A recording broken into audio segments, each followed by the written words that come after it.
I've been asked several times here, and it comes up every once in a while, why we don't do altar calls. You know, we haven't done altar calls here for 14 years, and there's a reason, but if you don't know what an altar call is, it's a moment when the pastor, the evangelist, the leader calls people up to the front to make a public commitment in their life to Jesus, to Christ. And it can take the form of a small ritual. The sinner's prayer is often used, a formulation of a prayer, and it's a public commitment ceremony, or ritual, I guess you would call it. And I don't want to belittle them. I don't want to take anything away from them. I remember when I was first coming up in evangelical Christianity, some 30 years ago, and through the 90s, there were lots of rallies that were taking place in baseball stadiums and such. And at the end, there would be an altar call. And I remember sitting up in the stands and watching a lot of young people especially kind of streaming down to the field to do this, this public commitment. And they'd be laughing and talking, and my sense was that they kind of wanted to see what the stadium looked like from the field. And there wasn't a lot of thought going into it. And so there was that juxtaposition for me, that kind of dissonance that was going on as I was watching this unfold, because I really didn't understand altar calls at that point. I was still so new. And I remember listening to the radio the next day where they were talking about this particular gathering and saying that so many hundred people were saved and brought to Christ. And so that even furthered my dissonance, because how many of those young people really were saved, quote unquote, and what did that mean?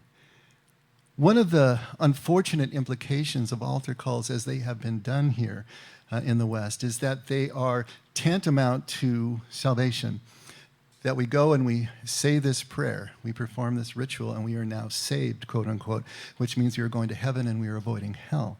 Marcus Borg had a great line for this. He said, if that's true, then it's salvation by syllables. That we can just say this formulation and suddenly the heavens open and everything changes. If there isn't follow-up, if there isn't something that happens, then it's very difficult for us to understand how this salvation thing works. We have talked a lot about here from time to time whether salvation is an event or a process. And of course it's both. But if you just look at salvation as an event, if you just see it as one moment, kind of like at the wedding where you say, I do, and now you're married for the next 40 years, you're married for the rest of your lives. I mean, any of you have been married for any length of time, you know that if you aren't saying I do every single day, you're saying I don't. And it's like that with our relationship with God. I don't want to minimize the altar call and the importance of the event, the importance of the sacrament. And we talk about sacraments here, but sacraments in the church are the outward expression of an inward transformation. It's the heart that makes the sacrament holy, not the ritual itself. We aren't giving, Oz didn't give nothing to the Tin Man that he didn't already have, right? When we baptize, when we confirm, when we marry, when we do any of the things, holy orders, ordain, it's the person's heart that sanctifies, not the ritual itself. And so we want to make sure that that's not back to front. And so when we chose not to do altar calls in that particular form, we did it so that we weren't giving the implication that this was a sum total of a person's salvation in terms of that. We wanted to try to make a different kind of statement about that, and maybe we haven't done that well enough. After I was in that church for a few years, I was moved to do an altar call, and they would do altar calls at the church I was at. It was very evangelical, conservative, very Pentecostal, and so I remember sitting with my 4-year-old daughter on my lap, and that was when we used to still dress up, and she had the shiny patent leather black shoes on and the little fluffy dress and the leggings, and I had braided her hair and all of this, and she's sitting in my lap. And the pastor had asked anyone who wanted to give their hearts and their lives to Jesus to hold up their hands. And so my hand was in the air. And I can still look down in my mind, and I can see that little face turned up to me, and she was saying, Daddy, why are you crying? And I didn't know why. I just knew that I was. I knew that something was stirring in me. And I had my hand up, and suddenly there was a voice in my ear that said, see me after the service. And so I did, and the pastor took me into a little back room, and he led me through the sinner's prayer. And I prayed it with any fervency that I had in my heart at the moment. And then as soon as we were done with it, he got up and headed for the door, and I said, wait a minute. What just happened here? You know? I said a prayer, but I don't feel any different. And he kind of shut the door again and dutifully came back. He didn't look at his watch, but you could almost sort of feel it, you know? And he sat down and he said, truth is, you've accepted Jesus into your life. Feelings will come later. And he was gone. And I know what he was trying to do, and I was glad that I was on the path. That was my moment. But I didn't understand what was going on. He really said what was true. You know, the truth was that I had gotten on the path, and feelings did come later. It was true, but it was not real helpful at that moment for me. I needed something more. I needed something to be able to grab onto. What was I supposed to do next? And this is what we want to do here at The Effect. We want to take the time to present the fullness of the way of Jesus back to the Father, which is what Jesus calls salvation. This way of Jesus, this only way of Jesus that he's presenting, that gets us connected with the Father, as we were talking before, to be able to see life through the Father's eyes. Paul in Philippians 2:11, if you want to be precise, actually 2:12, he talks about that we need to work out our salvation with fear and trembling. And that's a line that has really just turned the church inside out and into fits, because we know that we're supposed to be saved by grace and not by any of our own works, lest we boast, right? But then here he is saying to work out your salvation in fear and trembling. Now, that's an idiomatic expression. It appears 4 times in the New Testament in various places. And it doesn't mean what we think it means. It doesn't mean in terror, that you're trembling with terror. Actually, he's probably echoing at this point Psalms 2:11. Serve the Lord with reverence, rejoice with trembling. And so the idea there, fear, the word for fear, can be understood as reverence, as respect, as awe. And trembling is understood as deep emotion. We would call it passion. And so the idea here is that salvation, this idea of salvation, that is both an event and a process, we must be fully committed to it and passionately engaged. Passionately and consciously engaged. And we need to also further understand that to a Jew like Paul, to a Jew like Jesus, salvation is not entrance into heaven after we die. To a Jew, salvation is spiritual liberation right here and right now. Now, how do we know that Jesus meant it that way when he said it? Well, we can't know for sure. But we do know what every rank and file Jew would have understood by that word at that time in the first century in Judea.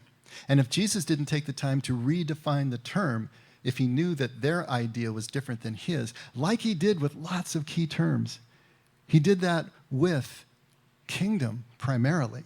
Kingdom was the big one that he had to redefine because they had a different idea of it. But he also had to redefine forgiveness. He had to redefine several other key terms. He didn't redefine the word that we have translated as salvation. So that means that what they thought about it was okay with him. That it was a here and now spiritual liberation. It was the freedom to be able to love as God loves, without all of the fears and compulsions that keep us from being able to do just that keep us from the vulnerability that is required to be able to love that way. When Jesus says in John 8, if you will continue in my word, we talked about this one just a couple weeks ago, and we had to make sure that we understand that word means something bigger than just the word. Word is the whole sentence. Word is the whole story. Word is the whole treatise. Word is a mindset. Word can be a worldview. It is the sum of all Jesus' teaching and all of Jesus' actions when it's used this way. If you will continue in my word, in this process, in this way, then you're really my disciples. You're my talmidim, and you will know the truth, and the truth will make you free. And for Jesus, the truth is a person. We have to understand this is so important. Truth is not data. Truth is not information. Truth is not a proposition. Truth is his Father in heaven. The truth is who that Father is, how that Father loves, the reason of this creation, all of that together. That is the truth, that when we know it, yada in Aramaic, to intimately experience, not just to understand intellectually, then we can become free. Free from all of those things that will keep us from being able to just be in the moment. That's being saved. Being saved from everything that keeps us away from our Father. Now, we can't get all of that in an altar call, you see? You can't even get all that in a sermon, to be, really precise about it. And I'm not trying to. And we do events, obviously. We do take people, and if they want to say the sinner's prayer, if they want to make a commitment, we'll do that with them. We baptize people here. We treat them as those sacraments. Then we will turn and work together on the process. So there's a starting point and sometimes restarting points along the way, milestones along the way, but the process is what is important. And if you want to get on the process, if you want to know more about what we're talking about, then just ask us. It's kind of like Marian said. If you want prayer, ask us. If you want to know more about what I'm talking about, if you want to get on the process yourself, if you're ready to engage, ask us, because we have a policy here at the Effect. We don't give unsolicited advice. It's not our place to do that. We don't run around trying to fix people. But when you come to us, that's totally different. Now you put a quarter in us. Look out, right? Now we're going to tell you what we're convinced of all day long, but that's not meant to persuade. That's just meant to communicate. Take what you need and leave the rest. But if you want to know more about this, even though we're not doing public altar calls for the reasons above, ask us. Because the real work that we're doing here at the Effect is done one-on-one for the most part. It's done in counseling. It's done in spiritual direction. It's done in the ministry school. We talked about Allie joining the ministry school, which is basically one-on-one guided independent study. But it's specific, and it takes you through a process, of course. And then small groups, same way. They are where a lot of the work gets done. Here we can talk. We can do talk therapy here. But in that type of process work, that's where the action takes place. That's where we start to work at a much deeper level. And if we find out there's big blockages, that's when we're going to refer out to therapy. We're going to refer out to maybe psychiatric services, to recovery services. We've sent people to EMDR if there's PTSD. We've talked to people about DBT and CBT. And there's a whole wide range of services that we either provide here or we can refer out to, because if there is a big blockage and we don't take care of that, then everything downstream is just not going to work. We have to start in an orderly process. So this is where a lot of the work gets done. And all of this is to say that if we can get ourselves balanced enough, get our emotions regulated enough, that we can continue working along Jesus' process, working out our salvation with respect and with passion, we're going to get to that liberation point. We're going to get to that point where we really are free of everything that limits us and everything that distracts us and everything that pulls us off.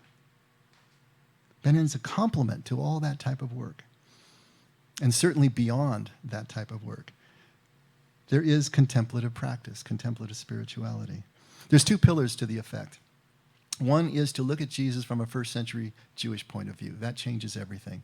It changes the message. It changes the relationship that we have with the Father. And the second part is contemplative spirituality. They're a complement. They work together. And you can't really have one without the other. And this first one, looking at Jesus from a Jewish point of view, we can explore that here on Sunday morning. We can explore it in small groups. But contemplation is something that is personal. It is a personal journey that you are either ready to engage or you're not ready to engage. Now, what is contemplative spirituality, in case you're not familiar with that? Contemplative spirituality approaches God not through the intellect, not through ideas and understanding, not through theology and doctrine, but through experience. The idea of contemplative practice and all the various techniques is to step away from the egoic mind, what we call the egoic mind, the conscious mind, the one that talks to us in words, the one that judges and separates and has contingency plans and is thinking about past and future, to step away from all of that and then just come to a place of pure presence in the moment that allows us to really know our God. Because we can't know who we are until we know who God is. Our identity is based on ultimate reality that we call God. And if we haven't experienced that, if we don't know what that is, how in the world can we know who we are? We are going to imagine that we are that voice that talks to us in our heads, and the accomplishments and the roles it plays and the attributes that it has, we'll imagine that's us. And as long as we're doing that, we are limited. We will be drawn about by the emotional content and the thought patterns like a tail wagging the dog until we can finally step away from that. Contemplative spirituality allows us to be able to do that. Theology hits us where we think, okay? Contemplative spirituality hits us where we live. And you probably all know the difference. For decades, I used my intellectuality as a bypass to the deeper spirituality. That's how I held God at arm's length, by always thinking about him and not letting that go and allowing God to be here now, for me to be in, like that communion, to actually be inside each other's space. It's a completely different experience. Not a reaching forward, acquiring, taking by the throat, but a pushing off and letting go. It's so different. What are the building blocks of contemplation? Well, it's meditation. It's centering prayer, which is a type of prayer, wordless prayer, that has the same intent as meditation from the Christian tradition. Mindfulness, just practicing presence by stepping away from the egoic mind. All of those techniques, and there's so many more that we would get into if you were interested, are all about building awareness. All about awareness. Has to be awareness. Becoming aware of yourself as deeper than just the thoughts and emotions that are spinning in your brain.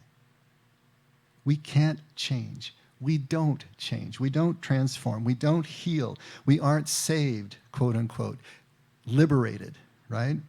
Until our awareness catches up to us in real time. Our awareness has to catch up to real time. It has to be in the moment, because only when we're self-aware in the moment are we able to choose other than our core beliefs, those subconscious belief patterns, those emotions that are being triggered, all those things down in the subconscious that we have no control over. Until we are aware in the moment that there's a choice to be made, then we can open up that space between stimulation and response. We can't make a different choice than our programming. And that programming keeps us enslaved. It keeps us enslaved to sin, understood as the illusion of separation. Hataha, that's really what it means. It is the separation that is the sin. Our minds give us the illusion of separation. Those unconscious judgments that we're making, the biases, the prejudices, the fears, the compulsions, those core beliefs we talked about, assumptions of life, assumptions about relationships, assumptions about ourself, all of those. You remember Paul in Romans 7? Oh, what a wretched man I am. The things I want to do, I don't do. The things I don't want to do, I do. What is going on? I don't understand.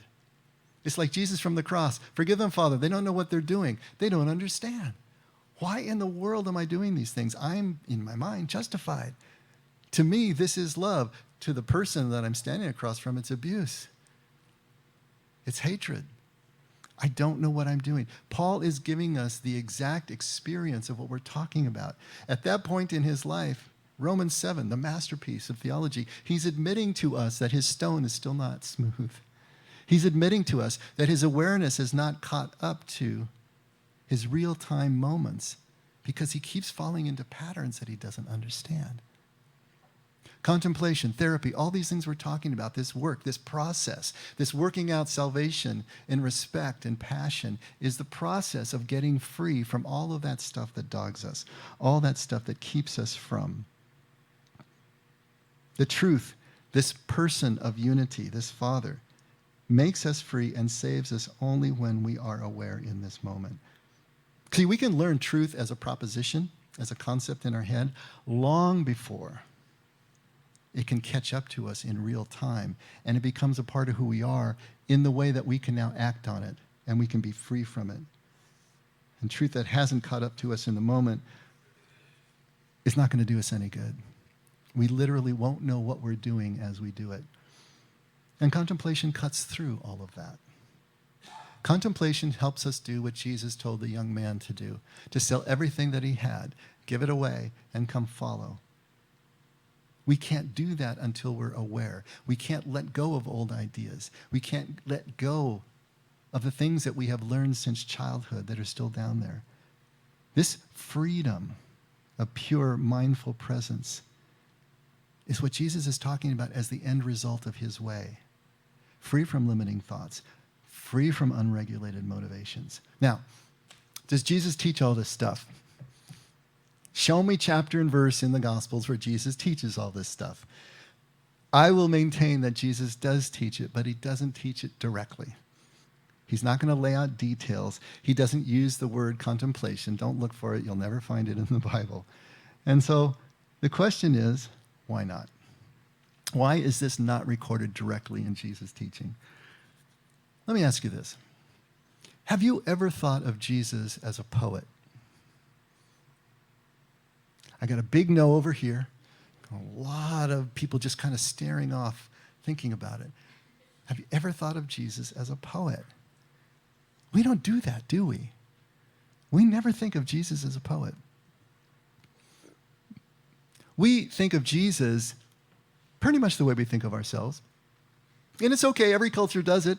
You know, if you're in Africa, Jesus is black. If you're in Asia, Jesus has, the eyes. And if you're Eurasian, Jesus is white with blonde hair and blue eyes. I mean, we think of Jesus as ourselves. And so we think of him not only in the physical attributes, but also as part of our culture. We here in the West are so rational, so logical, so linear, that it's difficult for us to think in terms of poetry. Poetry doesn't hold the same place in our culture now that it did 100 years ago. It just doesn't. We don't think that way. And we've never thought of Jesus that way, as a poet. But think of what poetry is. Think about the mechanics of poetry. Think about the motivation of poetry. Poetry is about metaphor. It's about symbol. It's about figure of speech, imagery, story, parable, and most importantly, poetry is about paradox that's left unresolved. It's not all tied up neatly at the end of the episode. It's left unresolved. To understand that life is expressed and experienced first and then can be expressed as unresolved paradox because that's the way it's lived, that there aren't answers to every question, this is the poet's job. To bring us in to that space, to make the connection between these images and the real life that we are living every single day. The poet is bringing pieces together, making connections that maybe we didn't make on our own. That's the poet's job. Now think about the way Jesus teaches. He teaches exactly this way. He shows us things. He doesn't tell us about them. He's pointing toward an experience, but not explaining the details. It's very different. This is poetry. Jesus is a poet. If you go back and read his words, we're going to read some this morning, maybe you'll start to see the poetry in what he's doing. Not poetry the way we think of poetry as rhyming and meter, because Jewish poetry didn't work that way, but in the way that he teaches. And until we start reading Jesus as a poet, the way that he delivered it, we're going to miss the implications of his message. We're going to miss the experience that he was trying to evoke in us, rather than the ideas or concepts that he was trying to impart. Now, I realize that in many evangelical circles, this is creating howls of protest, and it may be in your mind as well to be thinking of Jesus this way. But consider a few things. The Sermon on the Mount is kind of the summation of Jesus' teaching. It was probably an early catechism for the church in the first century. It is so highly figurative. It is so hyperbolic. The church hasn't known what to do with the Sermon on the Mount, Matthew 5, 6, and 7, for 2,000 years. That's why the church relies so much more on Paul to actually formulate the church and to formulate the institution of the church than Jesus. Because how do you deal with what he's talking about in the Sermon on the Mount? Why? Because it's poetry. It wasn't meant to be a rational, logical way of laying out the institution of a church. Now, we can argue technically and probably win that it's not technically poetry in the Sermon on the Mount. But here's the thing, it functions like poetry. Whether it's technically poetry or not, it functions like it. It has all the poetic elements, especially the hyperbole. Jesus loves to overstate things, have these huge, giant statements. But he understands, and he hopes we understand they're not meant to be taken literally. We need to look at them as poetry. So let's take a look at a few of these and see what we can come up with. We're going to be right inside the Sermon on the Mount, Matthew 6, verse 22 and 23. Now think poetry here. The eye is the lamp of the body. So then if your eye is clear, your whole body will be full of light. But if your eye is bad, your whole body will be full of darkness. If then the light that is in you is darkness, how great is the darkness? Okay, what the heck did he just say? Does that make any sense to us? Here's the problem. We're reading something that is so highly figurative in a language that is 3 languages apart from the one that Jesus spoke it in. And you know that you can't do a straight translation of anything in any 2 languages. But from an ancient Semitic language like Aramaic into a Western language like Greek and another Western modern language like English, and it's poetry that you're trying to get across, you're losing so much. We don't understand what the words mean anymore.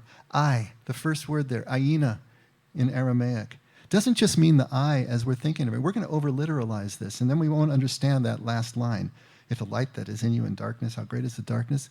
But if we understand the eye also includes the view or the opinion or the mindset, we wouldn't be stretching it too far to say your worldview is clear. The word there is pashita. That means simple, true, sincere, seeing things as they are with awareness. If your worldview, if your view of life is seeing things as they are with awareness in the moment, then you're full of light, nura. And nura just doesn't mean physical light. It means harmony. It means intelligence. It means clarity. It means a peaceful understanding, a clear and straight understanding. Your life will be full, your whole body will be full of that kind of light. But if not, then it's going to be bad, evil. That's bisha, and we've gone over that one a long time in here, between taba and bisha, good and evil. Literally ripe and unripe. Bisha is unripe. Bisha is immature. Bisha is not ready for prime time. Bisha is not able to do what the manufacturer's specifications say it should be doing yet, because it's not there yet. If your eye is still immature, if your eye is unaware, if awareness has not caught up yet to your view of life, to your way of seeing life, then your whole body will be full of darkness, hosheka, darkness, which just doesn't mean physical darkness, the absence of light. It means chaos. It means disorder. It means swirling, chaotic energies that you can't control and you don't understand. And if the clarity in you, if the intelligence in you is chaotic, how great is that chaos? Now you see what Jesus is talking about. All about awareness. It's poetry, but it's poetry 3 times removed and we don't understand the words anymore. Aramaic has many meanings lined up, layered up simultaneously with each word. It's only the context that gives us the meaning. And multiple meanings are possible, giving layers of added meaning. Matthew 6:24-34, no one can serve 2 masters, for either he will hate the one and love the other, or he will be devoted to one and despise the other. You cannot serve God and wealth. Okay, there's 2 words there, God and wealth. We have them very distinct in our mind right now. God is God, wealth is money. It's material possessions, right? Well, let's get back into the Aramaic and realize that God, Allah, doesn't just mean God as we understand God. It also means oneness. It means multiple things functioning as one. It means unity. To the Jews, God was Allah, Eloah in Aramaic, which meant God is one, Ehad. It was the same idea. So if you are trying to serve two masters, you can't serve the oneness, the unity of God, and wealth at the same time. But wealth is Mammona. And Mammona was originally the Canaanite deity of avarice and greed. But as it came down, it wasn't just physical wealth. It was anything that you piled up in your life that came to define you. In other words, what do you identify with? That thing that you identify with is what is driving the bus. Not what you say you believe, but the thing that you're identified with. And if you identify with material possessions, if you identify with anything that gets you from point A to point B, it can be your talent, it can be your looks, it can be whatever, then you're going to see the world dualistically. You're going to see it bifurcated. You're going to see things as separate rather than the oneness that God represents, because you won't have the awareness to see life as God sees it. For this reason, I say to you, do not be worried about your life as to what you will eat or what you will drink, nor for your body as to what you will put on. Is not life worth more than food and the body more than clothing? Look at the birds of the air. Here's the poet. That they do not sow, nor reap, nor gather into barns, and yet your heavenly Father feeds them. Are you not worth more than they? Now, we can sit here logically and think, well, God's not going to pay my mortgage, huh? I mean, how's that going to work? You know? But the birds are constantly working, aren't they? Have you ever watched a bird? I mean, it's basically looking for food all the time. It's kind of like your dog. It's looking for food all the time. But what it doesn't do is worry about the future. It doesn't store up for the future. It doesn't think beyond the moment that is right here and right now. Everything is contained right here and right now. The bird doesn't have the capacity to think any differently. We do. But this is what Jesus is saying. If you are bifurcated, if you are pulled off of the unity of the moment by this worry over here, there's no way that you can be in kingdom. There's no way that you can see life as God sees it. Your awareness is not caught up to you to be able to do this. Are you not worth much more than they? And who of you, by being worried, can add a single hour to his life?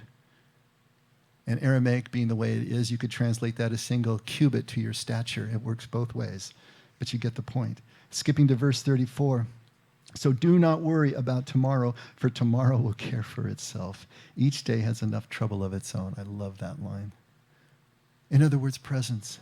Bring your awareness here and now. Stay in the day. Everything is here if you will let it be. If you can have the awareness to let go of the things that are pulling you off and be right here, everything changes. Matthew 7, verse 1, do not judge so that you will not be judged. For in the way that you judge, you will be judged. And by your standard of measure, it will be measured to you. Why do you look at the speck that is in your brother's eye, but do not notice the log that is in your own eye? Or how can you say to your brother, let me take the speck out of your eye, and behold, the log is in your own eye? You hypocrite.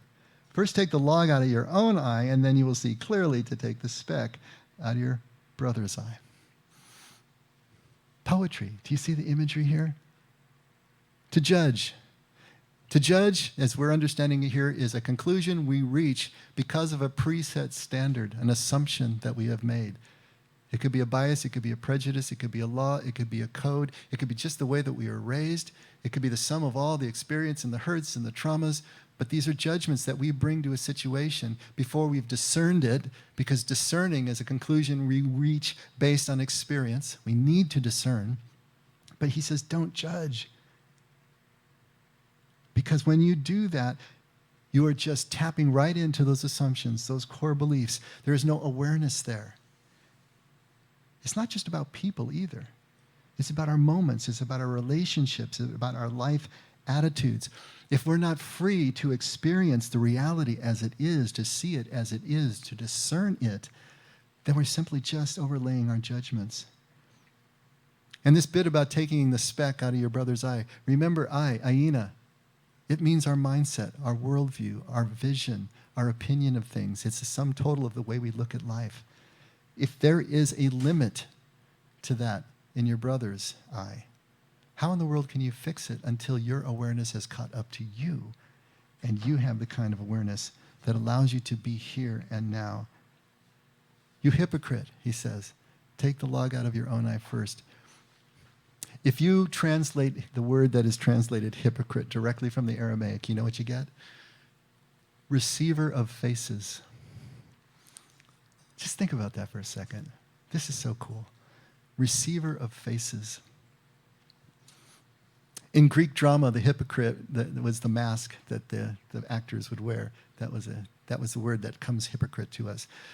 In Aramaic, this idea of the receiver of faces, it is what we have received that we're looking through, like a mask or like a filter.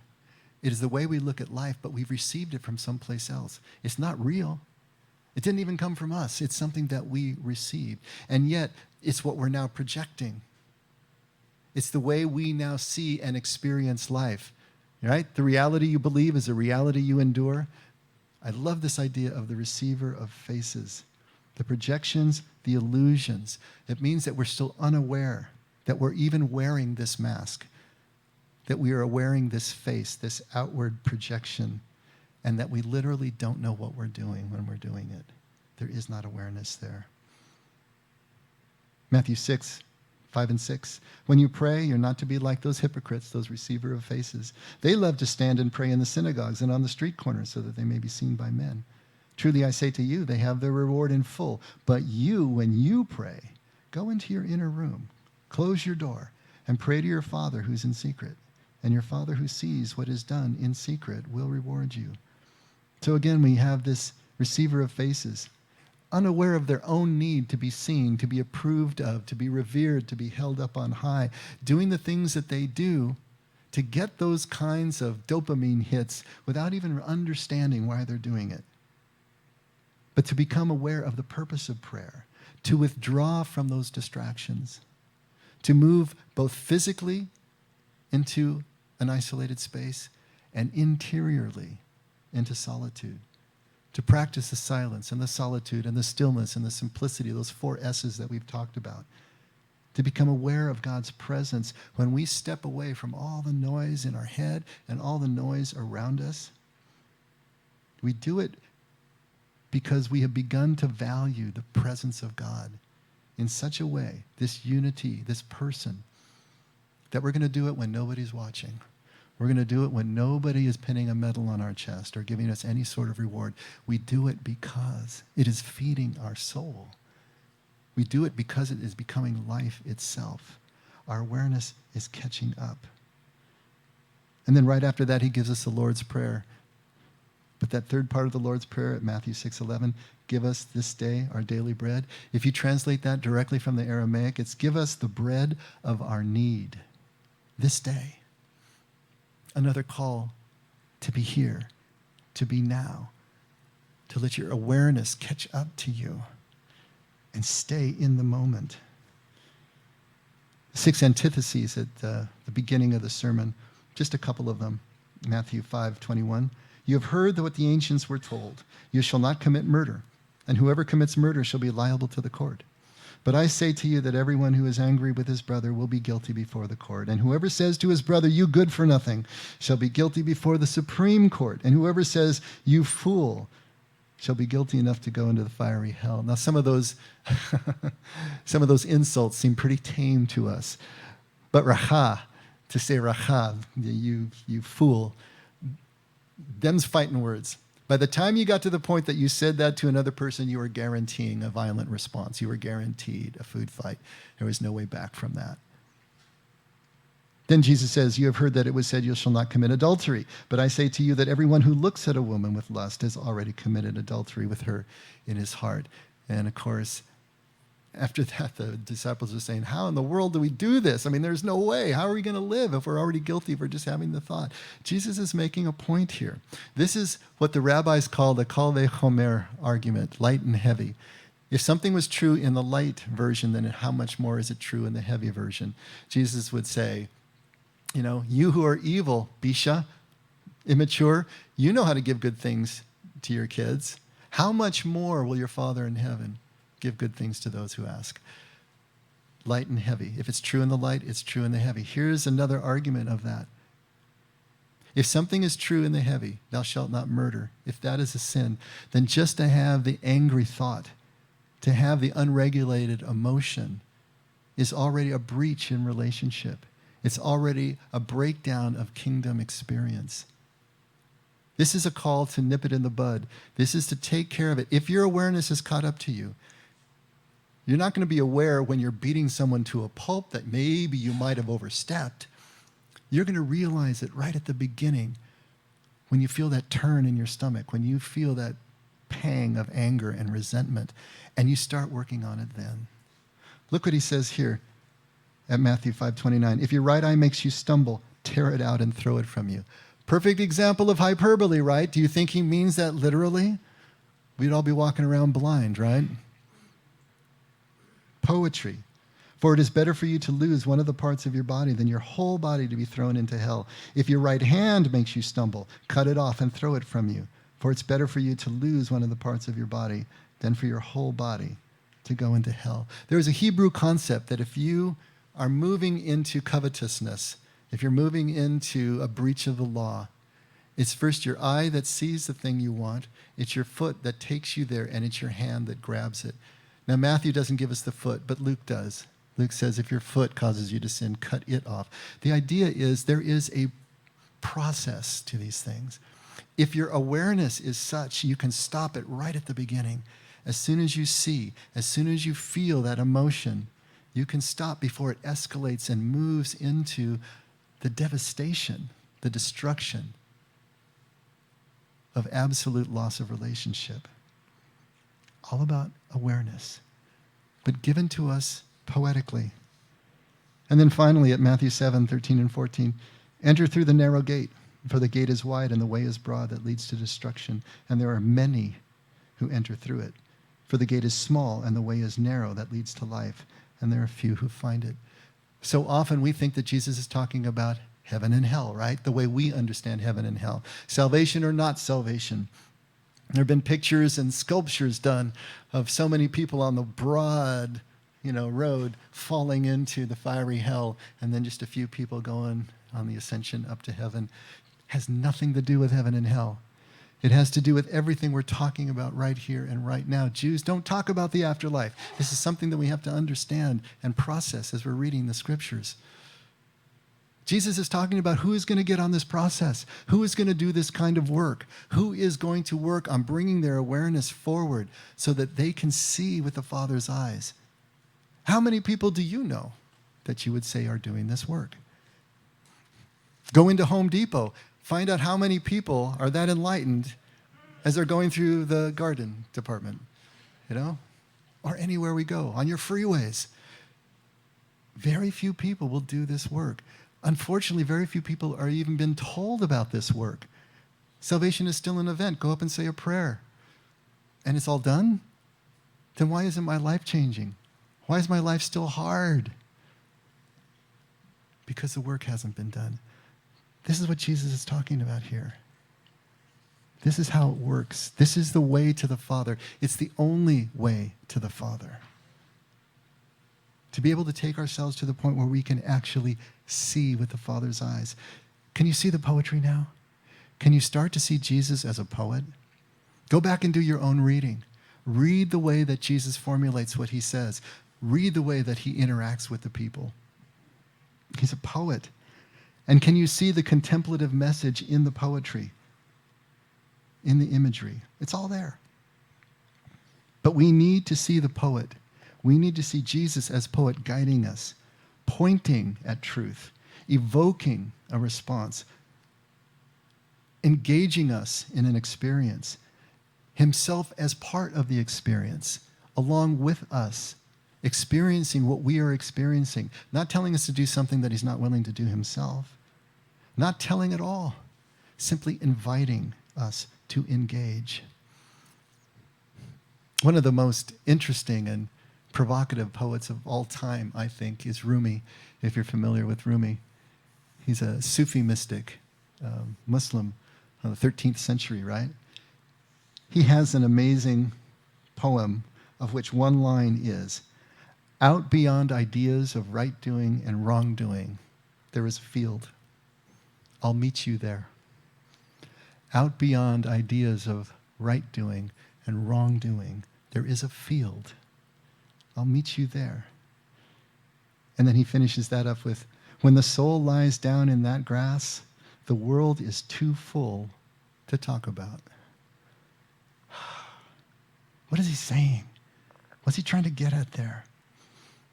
He's talking about the mere obedience to codes, unthinking obedience, not aware of what's going on, but just obedience to law, obedience to code, obedience to what we have been taught, the receiver of faces, or judging by preset standards, is claustrophobic. It hems us in. It restricts us. It's a strangling prison of unawareness of the needs of the moment. We don't have to bring our awareness to the moment if we know exactly what we're going to do, if we know exactly what this person is like because of the prejudice of the ideas we have about him or her or the situation or life in general. How are we thinking? How are we being completely aware of what's going on? There's an inability to be truly present if that's all we're doing. We're not free to choose what love requires, but just slavishly adhering to the received faces, to the beliefs, to the projections. But doing the work of Jesus' contemplative way saves us from that, liberates us from that, takes us to this limitless field beyond the constricted gate and the narrow way. And Jesus says, "I'll meet you there. This is where I'm going. You can follow me if you want, but only if you're willing to sell everything you think you know. Let your awareness catch up so that you can see what's right here." And in poetry that is just as beautiful as Rumi, this is what Jesus is saying. Sell everything, all your old ideas of right doing and wrong doing, and continue in this way, continue in this process of salvation in respect and passion, be fully committed, be fully engaged, and you will know, you will experience truth as a person, this person who is truth, and that relationship will make you free. If we'll do that, Jesus says he'll meet us there. And only there. Because he, Jesus, and truth are one, and they can't be anywhere else but beyond all these things we constantly think about. This is the contemplative way. This is the way of Jesus. And if you are interested in learning more about that, that's where you ask us. Come to us. Come to me. Frank, Marion, Scott. Tell us that you want to learn more. Because nothing makes my day more than someone who wants to know more. Someone who might be ready to engage. And if you want to say the sinner's prayer first, beautiful. We'll say that and mark the entrance of your path on the narrow way. But make no mistake, there is work to be done. And you will have to go into the descent before the ascent, as Jesus said. But it's beautiful. And to finally start to see the world as the Lord sees it makes all the difference. Let's pray. Father, thank you for all of this, of course. Help us to be able to see the scriptures in a different way. Help us to see them through the poet's eyes, through your eyes. Father, you're a poet. There is no way that our universe would look the way that it does if you weren't a poet. There is no way that your love and your message would look the way it does if it weren't for you being a poet. So thank you for the poetry in motion that we see all around us. Help us to enter into that, to become poets ourselves in the way that we view life. And to allow ourselves to let go of the things that are so limiting that we don't even realize how limiting they are, and to find you in a brand new experience. Father, thank you for your love. Thank you for your constant devotion to us. And never let us forget we can only love because you loved us first. In Jesus' name, amen. Let's all stand.